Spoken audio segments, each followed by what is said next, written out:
Welcome to YouTube channel Divya सागर। एक बार फिर से मैं हाजिर हूं आपके लिए एक नई कहानी के साथ। आज की कहानी बहुत ही इंटरेस्टिंग होने वाली है, तो वीडियो को पूरा जरूर देखिएगा। और मुझे लगता है चैनल को तो आपने सब्सक्राइब कर ही लिया होगा। तो चलिए देखते हैं आज की कहानी।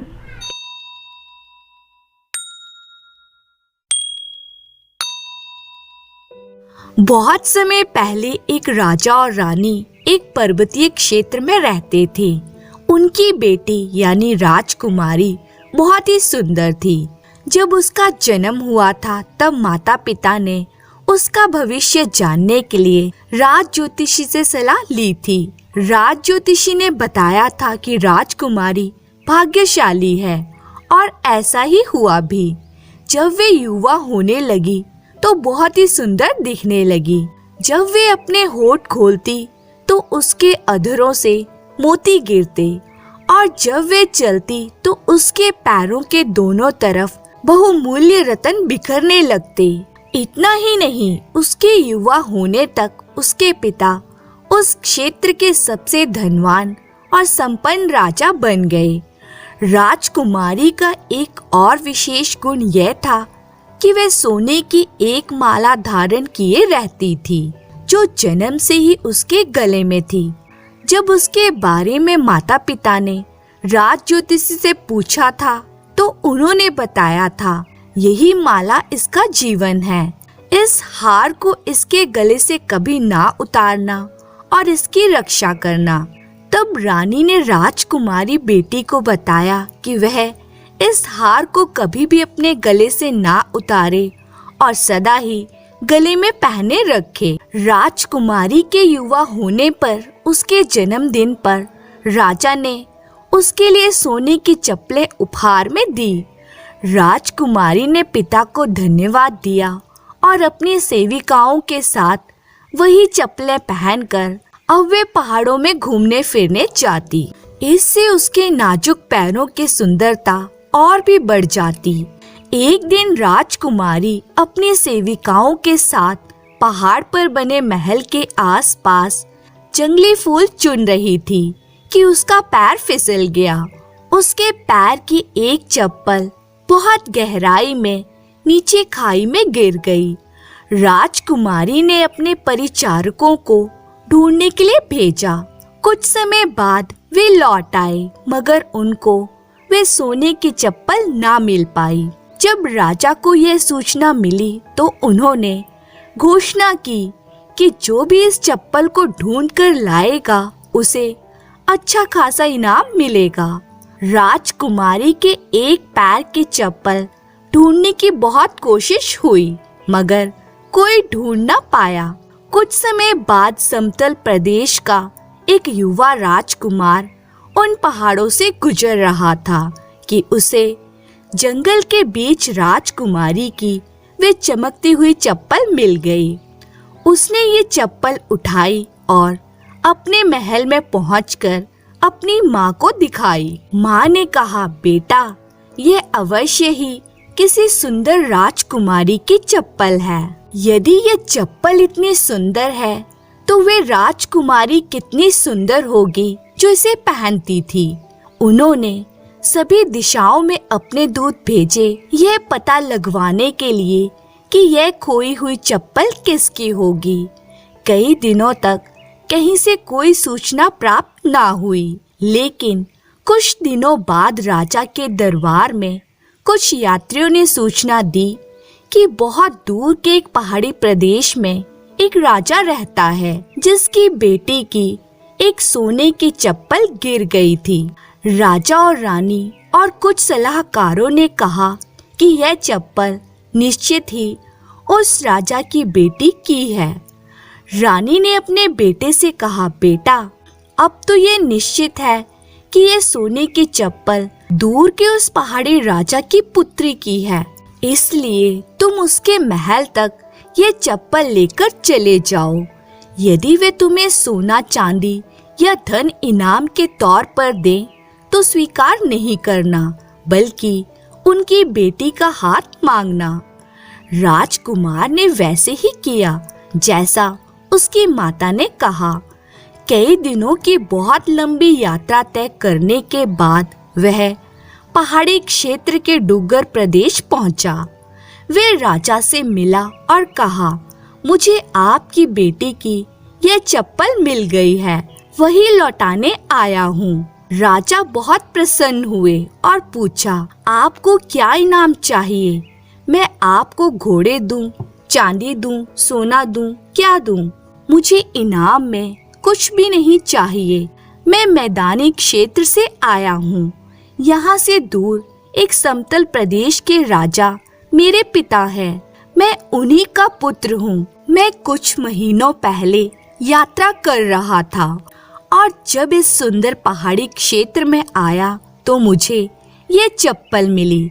मैं बहुत लंबी यात्रा करके दोबारा यहाँ पर खोई हुई ये चप्पल लौटाने आया हूँ।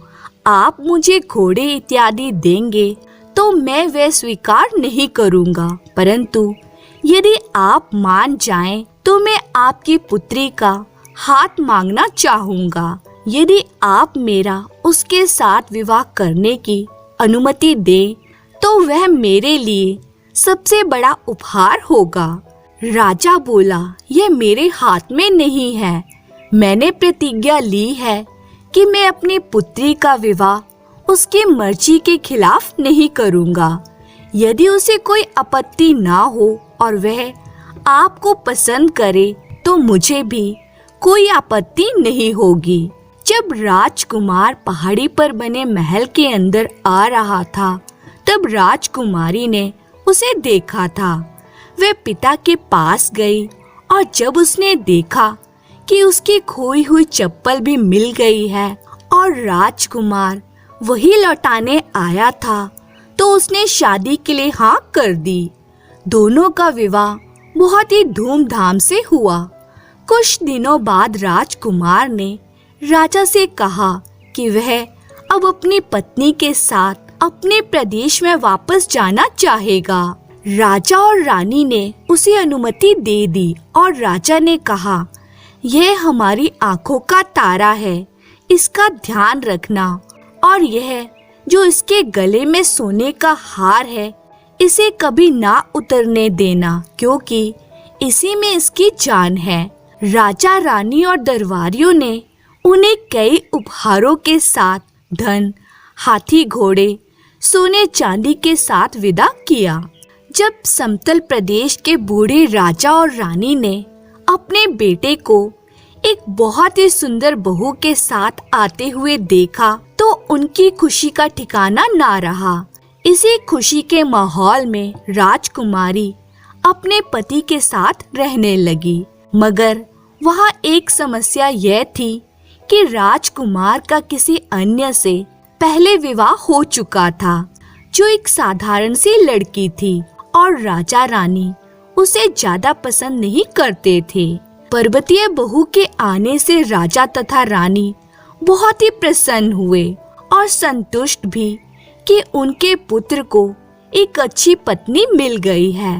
राजकुमार भी बहुत ही खुशी का अनुभव कर रहा था।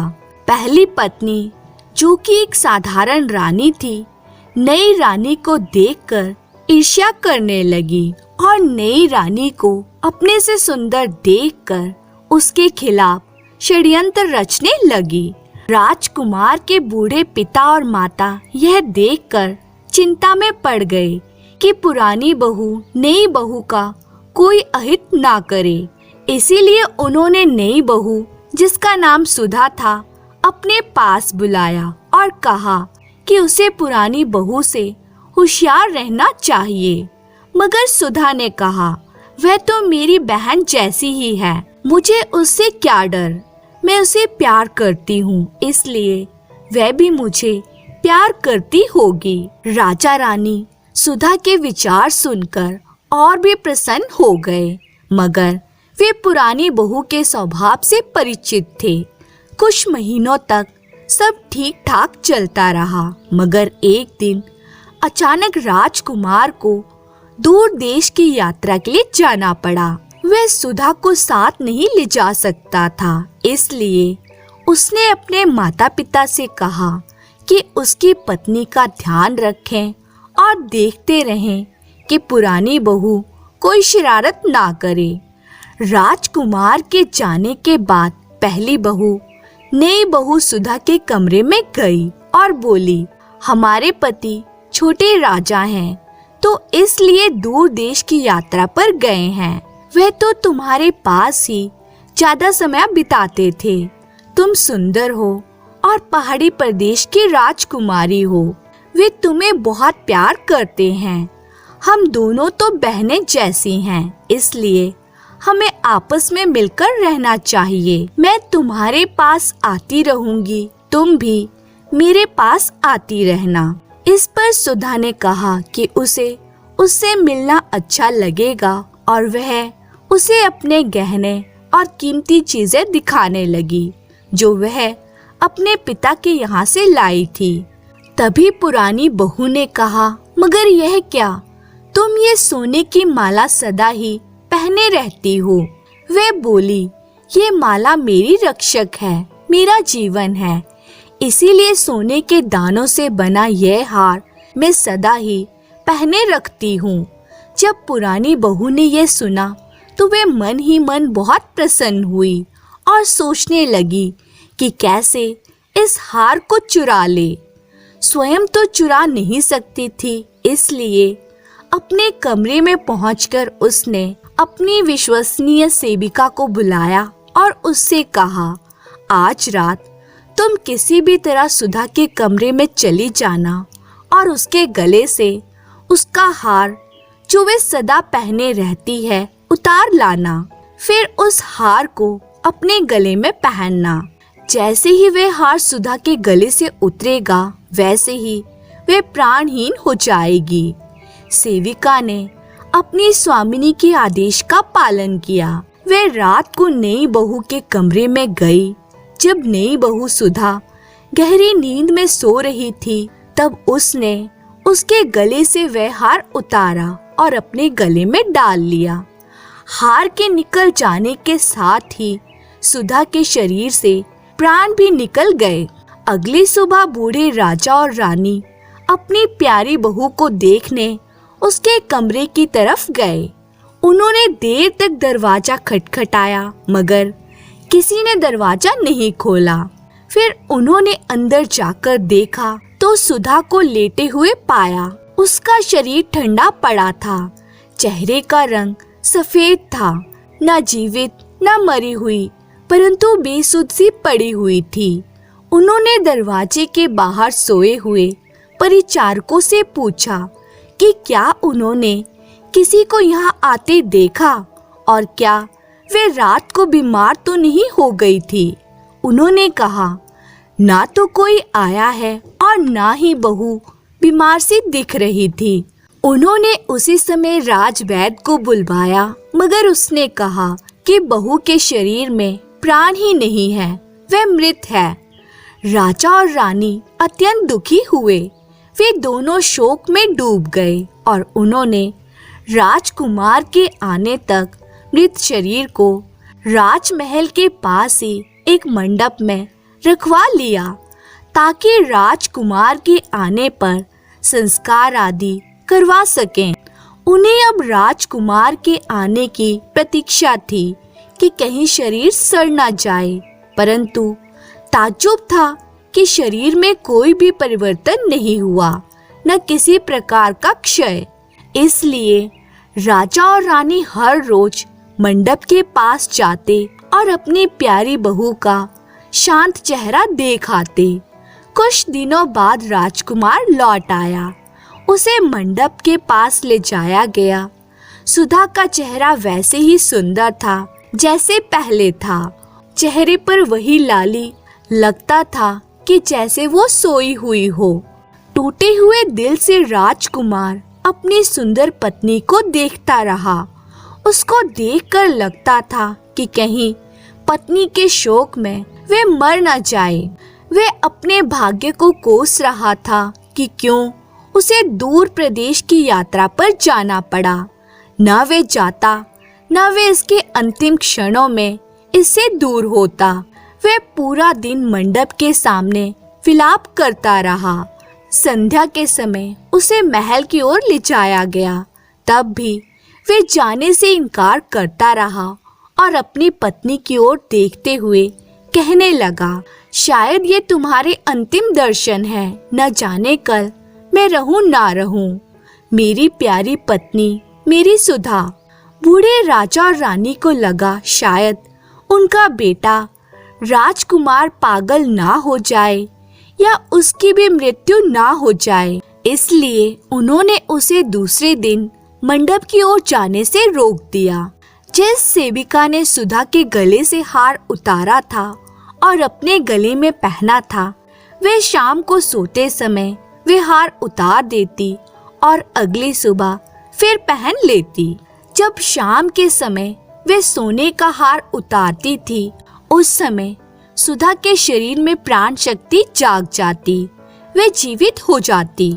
जब सेविका वे हार फिर से पहन लेती तो सुधा फिर से मृत सी पड़ी रहती।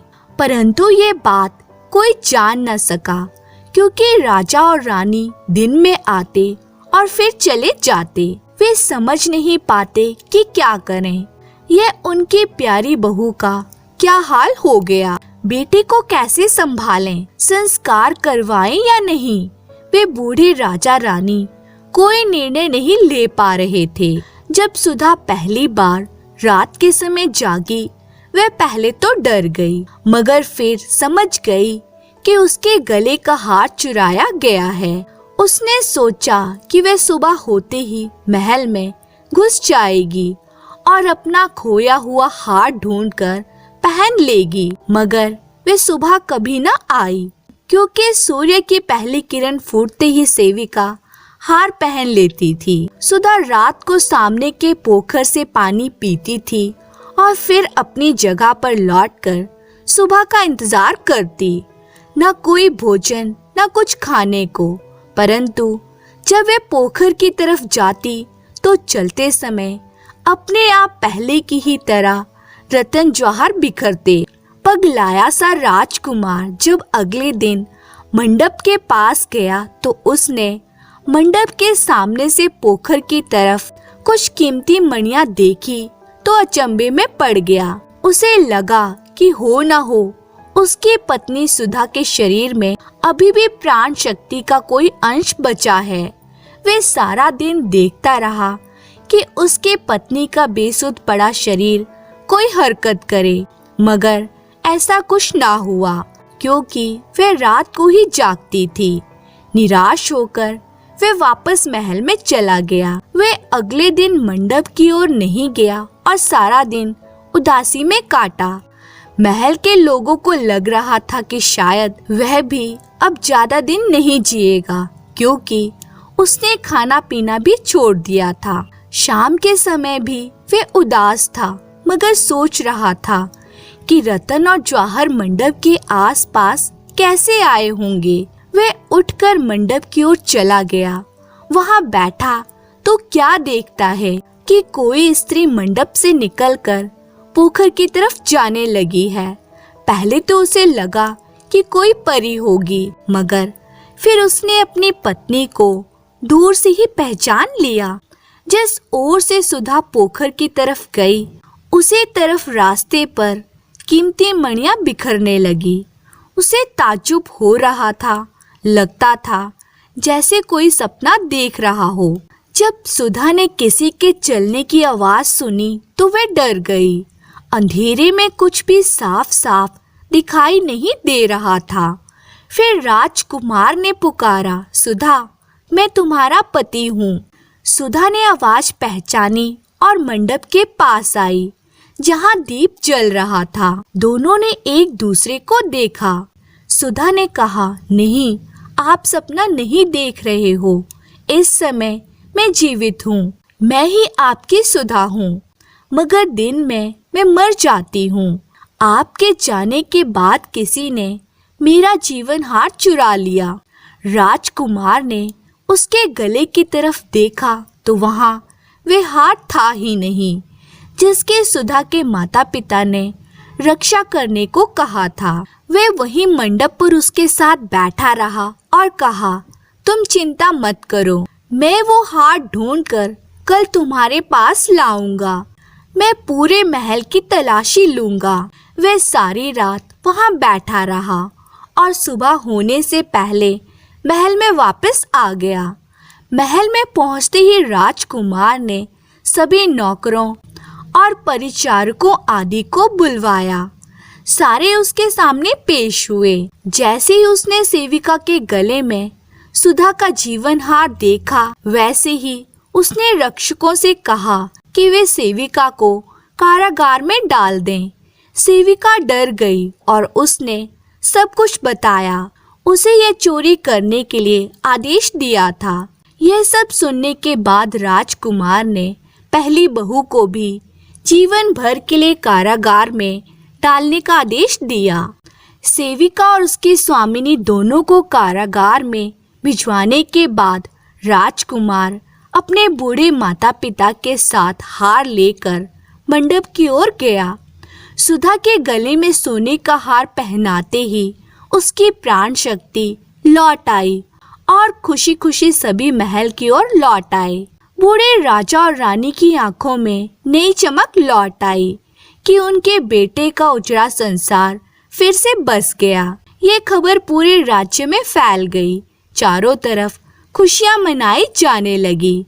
उसके बाद बूढ़े राजा रानी, उनका बेटा और बहू सुख से रहने लगे। धन्यवाद।